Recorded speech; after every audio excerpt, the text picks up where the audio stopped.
We are creating a platform for those who are curious, one that tells the story from the artist's perspective. Moments in time captured from the innovators who are reshaping dance, music, theater, and the visual arts. This is the Working Artist Project.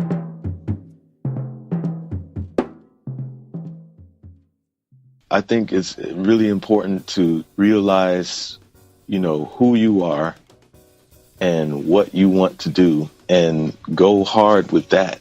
Today on the Working Artist Project, I have the one and only EJ Strickland. EJ is a drummer, composer, educator, and activist that originally hails from Florida. Today's conversation was very interesting because we kind of weaved in and out of a lot of very sensitive subjects and did our best to relate those things to music so that you guys can learn a little something. We touched on him moving from Florida to New York City, some of the trials and tribulations that he went through just in the process of creating a life for himself here in New York City. We also talked about a very sensitive subject to the both of us, and that's the gun violence that's happening against black men in America and how that makes us feel and how we can combat that violence together. EJ also did a great job of describing what it means to be a band leader and how you have to harness your ability to persevere no matter what.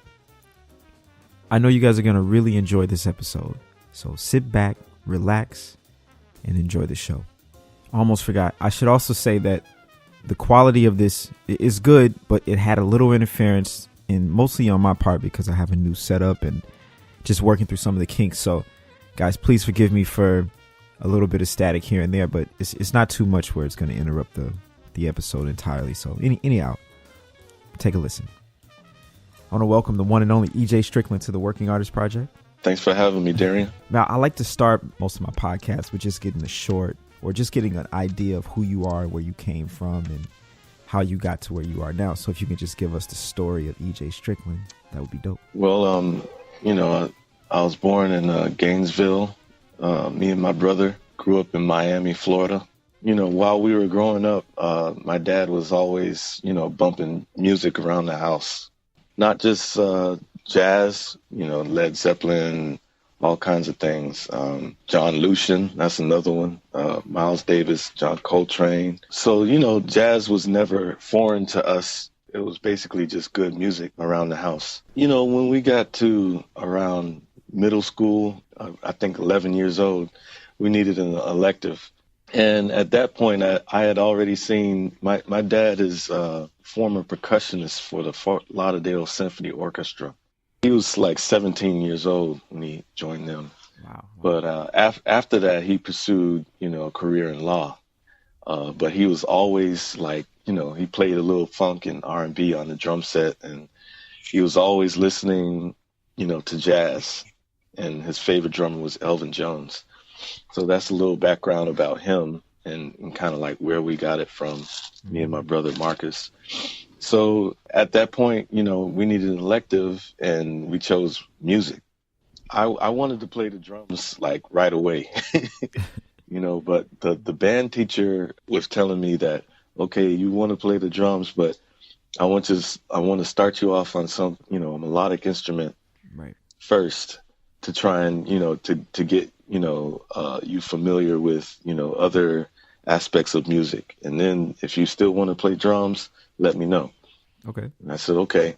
But I always knew I wanted to play the drums. I was just like, if this is what I got to do, this is what I got to do. Right. Of course. I played trombone. I just picked a random instrument. I picked the trombone. Oh, wow. And I played that for about a year. And then I went to my band teacher. I said, look, man, I want to play the drums. I'll study hard with my dad. Like, he's a drummer and blah, blah, blah, blah, blah, blah, blah. And then he said, that's cool. I'll let you play the drums. And we started playing jazz like right away. Oh, wow. Wow.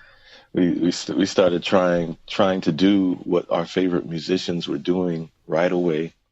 And, we fell in love with the music right away. And nothing else, it seemed like from that point on, nothing else mattered. It was just music.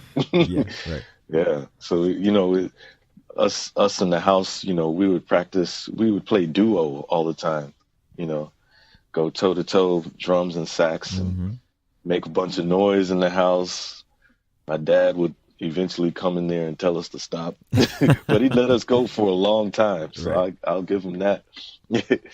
We decided that we wanted to make a career out of music, and we wanted to get more serious and go to New World School of the Arts for high school in downtown Miami. Mm-hmm.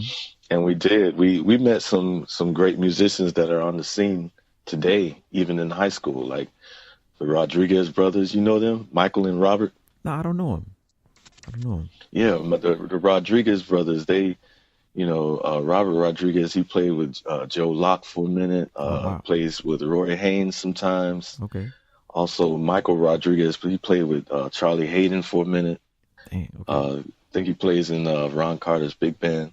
Michael's a trumpet player, and Robert is a pianist. I also, like my senior year, a young fresh drummer was coming up. He was a freshman at New World School of the Arts. His name is Obed Calvert, Oh. and I know you know him. Yeah, of course. Wow. Yeah, so I like a lot of the cats that are on the scene today. Like we're at New World School of the Arts. Right. When we got to New York, we decided to go to New School for social research.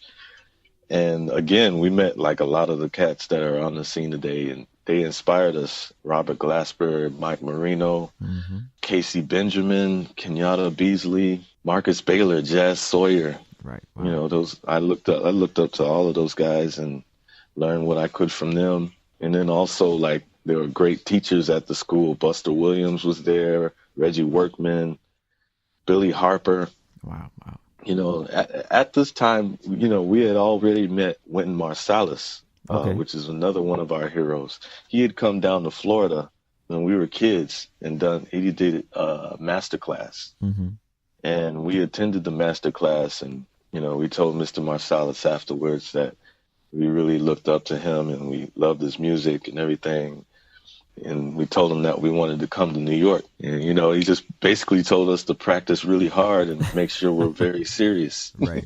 if we wanted to do that. And he was definitely one of the people that took us under his wing when we got to New York. Mm-hmm. Some of the people that took me and my brother under their wing were Wynton Marsalis, Bobby Watson, Reggie Workman, of course, Cecil Bridgewater, Buster Williams. I played in his band for a minute. Wow. And I even studied privately with him because I wanted a bass player's perspective. Oh man, that's deep. Yeah. Yeah. So, from then on, things started happening. We started playing on the scene. We went out every night to jam. Cleopatra's Needle was like, the spot back then. Like we'd go there every night and play till 4 a.m. and then get up 3 hours later and go to school. It was crazy. It's great reflecting back on those times because, that's when we were very hopeful and optimistic, and we had stars in our eyes still. I mean, you try not to lose that love for the music, but what I have noticed as life goes on and the older, personally, I get my love for the music just changes. It's like a relationship. When you first meet your woman, you're like, exactly. Oh man, damn, like she fine, this and that. Then you get to know her. Then you start noticing things that you don't like, and so exactly. It's not, so it has to evolve, right? It is just like that. You described it perfectly. It's kind of like a relationship. You're totally smitten at first, and you're very hopeful and optimistic, and and then there's drama, but then some of that drama kind of makes it even sweeter when things are great. Yeah, like my relationship with music, I've always tried my best to keep that same freshness and optimism that I had back then. But realistically, life happens, and things come your way. You try to keep that same youthful thing, but then after a while you become a veteran, and it's kind of just a different kind of love, just like you said. I'm wondering about New York then versus New York now, and what do you think about New York going forward in the future for young musicians? Do you think it's even worth it now, the way the music industry has changed in the state of jazz in particular? Do you think it's worth it for cats to make this trip, because it's kind of our mecca, Mm-hmm. I think it's worth it depending on who you are as a person. If New York is not for someone that wants, stability like right away. It's tough out here. The rent is astronomical. The scene is congested with great, talented musicians, just like you, man. Like, ridiculous, musicians. Everybody can play, man. So it's very, very tough. You just have to be honest about who you are as a person and as a musician, what level you're at as a musician, and how tough you are as a person. If you really think that you're tough and you know that you're tough, I'd say come to New York and do your best. Right. And what I'm finding out now is that there's no formula for success as a musician or anything in life when you really think about it. It's all about how much conviction you have as an artist and, somebody who's working towards something, that will propel you into success. Yeah. It's your attitude, it's your relationship with music. And so many musicians that I know, there's a lot of musicians that I know that didn't, live in New York. Of course, they made trips here. Right. Right. If my suggestion is, if you do live somewhere else and you want to be a musician, definitely make some trips here, and absorb it all. Yeah. Yeah. No, that's a good point because, like, I know, Jameson Ross. Yeah. Drummer who's having phenomenal success, but he's never lived in New York. But he does have like roots in New York, so he was a New York musicians. He knows a lot of people here. He found a way, like sometimes people can find a way to make it happen without being on this scene. And one thing for me that I do think about a lot, just crafting a career in music is like the longevity aspect of it. I think we're fortunate in jazz because you can play until you're 80 or 90 if you want to. But it's just like, how do you do that? Like, how do you ensure that you have like longevity in this art form? I'm not sure. And again, there's no one way or any formula, but I think it all depends on how much you love the music. It depends on if you burn out or not. It depends on, I guess, basically what you have done to prepare for, your career. Have you prepared for a long-term career? Have you branded yourself? Have you gone out and established yourself not only as a sideman, but as a leader? There's so many different things. Keeping consistent, not only with your hard work and your practice at home, but also with keeping your music out there and, not burning bridges with people, being positive. I think it's really important to support others. A lot of people are talking about support me. What are you doing to support other people? And why are you supporting them is even a bigger question and a more important question. Why do you support somebody?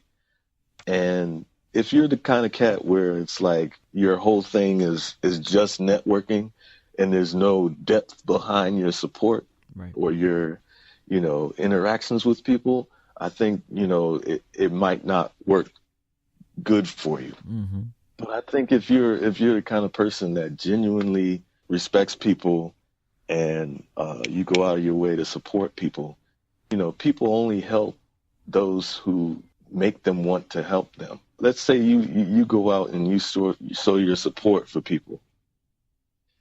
They're more likely going to want to help you if you've gone out of your way to support them. Right. If you're not only going to them to ask them for something, but you also give. So the more you have to think about that too. Like if you want something from the scene, you have to give to the scene. You can't just be like, give me something. Right. You know what I mean? So Right. I guess that's a big thing. Yeah. No, that's huge, man. I didn't even really think about it like that, but you're right. You're definitely right. Like in any endeavor, you have to give first. It's right. just like you got to just give, and then eventually that energy is going to come back to you.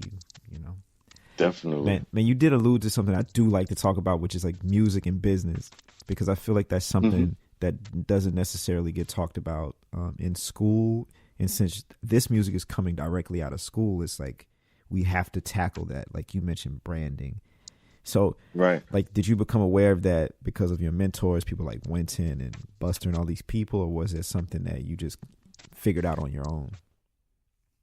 It's definitely not something that I figured out by myself and on my own.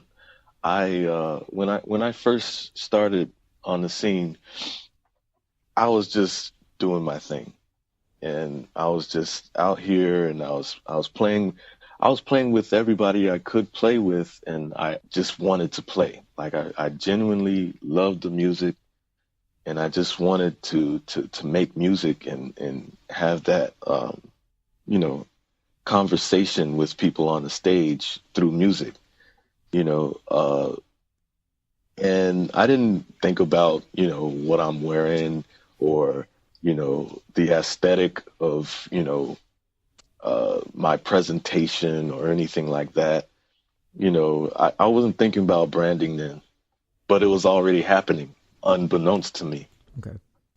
The first time I started thinking about it is when I got a chance to, just kind of take a look at what my brother had done with his career. Mm-hmm. And I think the first time anybody had mentioned branding to me, it was actually Marcus. Marcus is not only a dope musician and a great improviser, great composer. He's also very business savvy. He's very consistent in the area of music business. And I started noticing some things, about what he was doing. And, I started thinking to myself, well, am I doing everything that I need to do am I aware enough of all of these things? Right. And I decided that I needed to be a little bit more aware of that. So nowadays, I'm a little bit more aware. I think about the things that I post on social media. I think about what my style is, like honestly making an assessment of like who I am, as a musician and what I want to project and what I wear and what I put out there, and like, I guess the difference is between now and then is that I'm more conscious of it. I don't think about it 24/7, but at the same time, I'm conscious of it. I'm like, wait, is this, what am I doing here? I think it's very important. I think it's really, really important to just be conscious of it. You don't have to make a career out of branding, but to just be aware of it is great and will help you.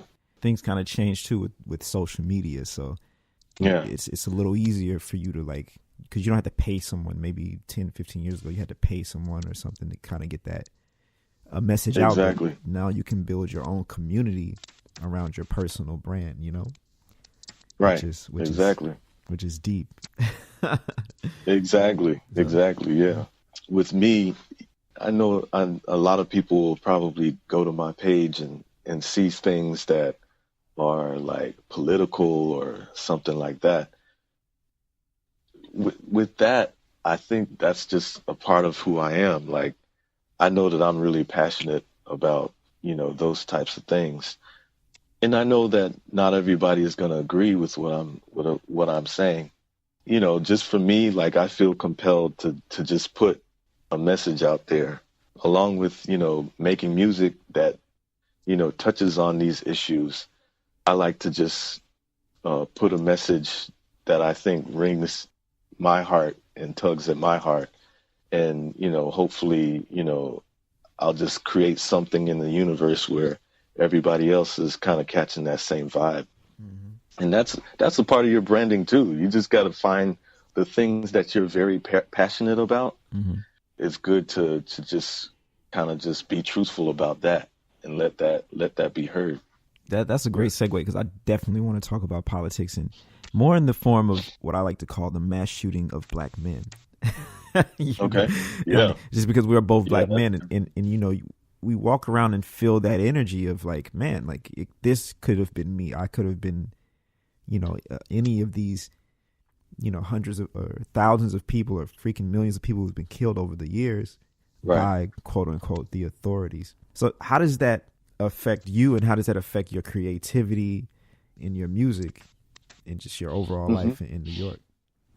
I want very much to make people understand how it feels to be a black man in America or anywhere else in the world, but especially in America. I want people to understand. I want to do whatever I can to encourage people to empathize with what we're going through. I think when people are more empathetic and more aware of things, that they create their own change in their own ways. I think it makes me angry, and I get upset. I either let it out on the drums, or a lot of times I'll write tunes that reflect how I feel. Mm-hmm. It's just, I'm so glad that I have music as an outlet. I feel like I want to do something about it. Right now, I'm a musician and I'm an artist, and I do my best to address those situations, and I'll even have, a discussion online. Mm-hmm. I try not to get too involved, but sometimes, it goes there. Right. But one day, one of my goals is to be an activist, like a true activist in some kind of way, some kind of fashion. That's one of the things that I know that, I'm going to become someday. Mm-hmm. It may be late in my, time on this earth. It might not be right now, but I definitely want to be an activist, because aside from music, I'm very, very passionate about those types of things, about social issues. And I just want people to be aware, and, if there is something that we can do, I want them, to do whatever they can. And also, I want people to vote. I feel like not enough people are letting their voices be heard, and I think that's a tragedy. Is it possible for people to truly empathize? Or that's kind of the problem, because it's easy to be like, oh, that was just one guy, or that was just that situation, or he shouldn't have talked back to the police, or he should have put his hands out the window. It's like now we're making excuses, and like people aren't, I don't know if they're ever going to really be able to feel what it feels like to feel hunted. Right. Exactly. Exactly. They have no idea how it feels. I drive here in New York. Mm-hmm. So, a lot of times I'll drive my band, to another state and play there. Occasionally, I'm not like a speed demon or anything like that, but occasionally I get pulled over. Right. I don't know if it's possible for anybody to understand this, but I just want to imagine, I want people to imagine being pulled over as a black man, how that feels, how the fear that kind of comes over you when you're pulled over by, somebody of authority, and, there is this, phenomenon going on where, black men are being shot for no reason. And you're sitting there, everything is going through your head like, okay, don't move your hands. Don't go in the glove compartment to reach for your registration right now. Mm-hmm. Don't do anything suspicious. Just stand still, breathe, look calm, All of these things going through your head as a black man, Right. just getting pulled over by the police. I don't know if there's a way to convey that, but I talk about it every now and then. Mm-hmm. I think discussion is really good. Does it solve anything? No, but it's good it does spread awareness. Yeah, man, it's a deep one. Mm-hmm. Yeah, let's change the gears though. Okay. Get back to the music. What would you say your path is at this point in your career? My path is doing both two projects that I'm very passionate about. I've had several projects over the years. I think the first band that I had was the EJ Strickland Project, and that band had two vocalists, piano, bass, drums, and percussion, and two saxophones, I believe. Wow. It's a big band. Mm-hmm. I heard in a big orchestra or whatever, and I was writing lyrics for that group, and I may continue with that later on, but eventually I formed the EJ Strickland Quintet, which is just two saxophones in the rhythm section. Okay. And then after that, I formed a group called Transient Beings, which is a vocalist, two guitars, bass, and drums. And so now I'm working with the EJ Strickland Quintet and Transient Beings. And right now, my path is just writing my original music. I love to compose as well as play drums, and I just love to create, So I write lyrics for my electric group, and I write music for that, and I write music for my acoustic band, which is EJ Strickland Quintet, and I'm going hard for that. Eventually, I want to do a large ensemble, a big band. Oh, cool. I've been. There's been kind of whispers. I've been talking to people around the scene because, before you do something like that, you got to talk to a lot of people that play other instruments. I've been writing big band charts and things like that. Mm-hmm. My path is just to put my music out there in the forms that I see fit, and that's what I'm going to continue to do for as long as I can do that. Until I burn out, until people just don't care anymore. I don't know when. Yeah. Hey, man, that's dope, man. That's dope. I like to Thanks. I like to on the shows play this thing. I call it the word game, man. And the way it works is I say a word, and then you say the first story. You tell me the first story that comes to mind. Okay. All right, cool. Perseverance. Perseverance. Whew. Shoot, that's like my entire story. That's like my whole life.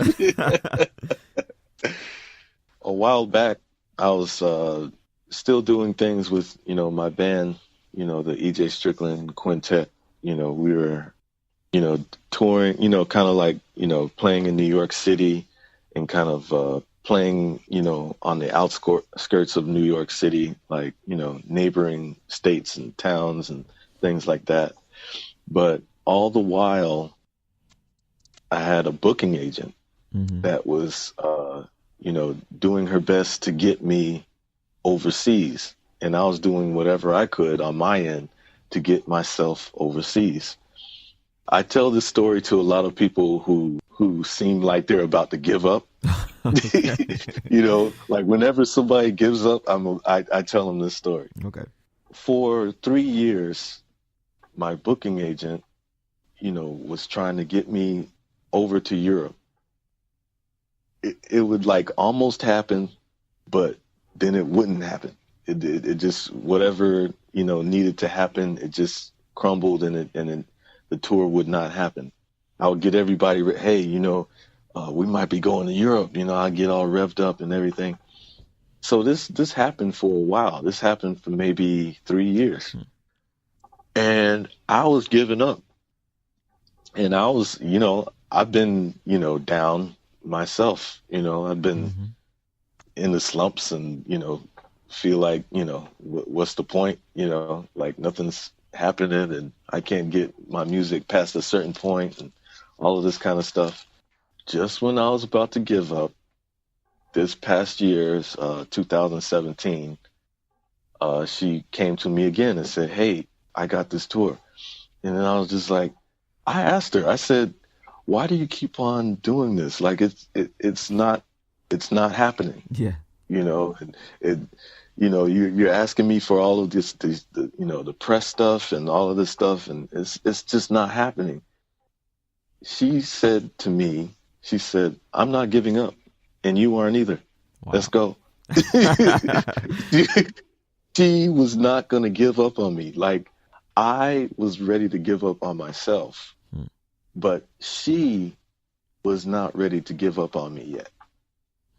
And the tour happened. Like, my first outing was in October of 2017, and we went all over Europe. And here I am doing another tour. Tomorrow I'm leaving to go to Europe again. Wow. Got something lined up in October. Looks like it's going to happen then. Wow. But I was about to give up. Just around the corner, I didn't even see, just around the corner, there was a blessing. Wow. So I would say, everybody, when you're about to give up, your blessing could be just right around the corner. That's all I got to say. You never know. Just gotta keep pushing, Gotta keep pushing. Exactly. Yep. What generally inspires you to just get out of the bed every morning and keep trucking, you know what I mean? And to keep writing and to keep living and creating and to keep being an activist. Yeah. I think what keeps me going is, just for me, I'm not saying everybody's got to have this, going for them, but my source of motivation is my belief that I'm here with a purpose. And also my motivation to keep going is, my belief that I'm serving a greater entity than myself. As long as I'm not like thinking so much about myself and more about what I'm contributing to this universe, what I'm contributing to this earth, what I'm contributing to the people on it, what kind of energy am I putting out into the world? As long as I think about, the fact that I'm just a small part that can do many good things and make a difference, that's kind of like what keeps me going. I believe in God, Okay. I wouldn't say that I'm like a religious person, but I would say that I'm spiritual, and I do believe that some form of intelligence created us, and I do believe in God. Yeah. And I believe in serving that entity and working, for that entity and doing work for that entity. And I believe music is my way of doing that, so whenever I get all in my feelings and stuff, the moment I start to think less selfishly, that's when I keep going. Wow. Yeah, I like that. That's deep, man. Wow. We're at the end of this thing now, man. And okay. I ask everybody this question I'm about to ask you that comes on the podcast, and it's, what are the three things that you're most thankful for? The three things I'm most thankful for. The first one would definitely be my family. Because I feel like I am so blessed and very lucky to have the parents that I have. Both of my parents were very supportive of both my brother and I. They provided for us. They taught us great lessons and prepared us very well for life. And they loved us, and they showed us what love truly is. They loved each other. They gave an example of what love is. They've been married for 44 years. They just left town today. Wow. And I sit back in amazement, and I'm just like, wow, like it's not like this for everybody. Not to say that, everybody's, at a big loss and will never become anything if they don't have this. But I'm just thinking to myself, damn, like I'm very, very lucky. And I've always been grateful for having that, family, a great family. Yeah. Second thing, of course, is being blessed with the talent of playing music, because it's brought me so much joy. I really feel like I'm my happiest when I'm creating. When I'm depressed, I feel like it probably stems from me not being too on top of my game. You know what I mean? Mm-hmm. But I find that I'm the happiest when I'm creating a lot and doing that. And I just, I'm very thankful that I've been, given the opportunity to make music. The third thing I'm most thankful for, I guess, is being here in New York City and being surrounded by like so many great people. Mm-hmm. I think part of what makes a person is their environment. It affects them greatly. I'm now a true New Yorker. I've been in New York longer than I was in Miami, Florida. Wow. And the people that I've met in this city are absolutely beautiful. Not only are they very intelligent, they're very spiritual minded people. They're very selfless people, in the way that they think. They're not just thinking about what's good for themselves, but they're also thinking about what's good for others. They're very, great at what they do. So what that does is kind of like inspire me to be great, Mm-hmm. If you hang around a bunch of losers, it's gonna kind of rub off on you. Yeah, for sure. It might not, totally destroy you, but it's definitely gonna take your game down a notch. But if you surround yourself with great people, you'll be great for hanging around them, because you'll be like, well, I got to get my stuff together, Exactly. Yeah. Mm-hmm. So yeah, I guess those are the three things. Nice. I like that. Man, before you go though, I do want to give you an opportunity to plug anything you got coming up, CDs, gigs, anything. Okay. Well, the first thing is we've got this month-long tour starting tomorrow. We'll be all over Europe. We'll be in France. We'll be in Belgium. We'll be in Germany, Poland, the Netherlands, Italy. We'll be all around. So Europe, please keep your eyes and ears out for us. We're out there going to make some good music for you. And I'll bring a lot of CDs with me. I guess another thing is May 5th, Connecticut, we're coming your way. We're going to be at the Side Door. Actually, so Europe is going to be Godwin Lewis on alto saxophone, Ure Pukul on tenor and soprano saxophone, Tabor Gable on piano, and Josh Ginsberg on bass, along with myself. Nice. And May 5th, I'll be at the Side Door with EJ Strickland Quintet again. And it'll be me on drums. Emmanuel Wilkins will be on the alto saxophone. John Ellis will be on tenor and soprano saxophone. Tabor Gable will be on piano, and Ben Williams will be on bass. Other than that, we're recording while we're out in Europe. We're going to be recording at a studio in Marseille. So the third album for the EJ Strickland Quintet will be out sometime this year. I'm going to try and get it out by October, but we'll see. So keep your eyes and ears peeled for that.